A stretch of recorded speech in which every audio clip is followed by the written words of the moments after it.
Pastor, pagyayabang po ba ang pagsasabi ng totoo? Ayan. Ay, hindi iyan. Pero conforme iyan sa usis mo. Ito. Iyan, halimbawa iyan. Magsasabi ka na ikaw ay presidente. Conforme yan sa pag-deliver mo ng iyong pagiging presidente o may katungkulan sa batas. Halimbawa, ikaw ay isang gobernador. Yun. Gobernador ka, iyan. Pero, makikita ng mga tao kung nagyayabang ka o hindi. Halimbawa lang, sasabihin mo na, ako po ay niloob ng Diyos na maging gobernador. Salamat sa Panginoon. Yun ay talagang hindi ka nagyayabang.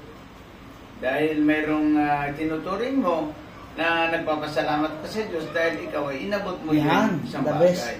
Pero kung sasabihin mong, dahil sa akin, ako ay naging gobernador.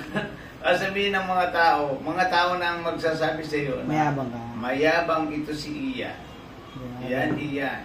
Kaya, conforme yan sa tono ng iyong pagsasalita.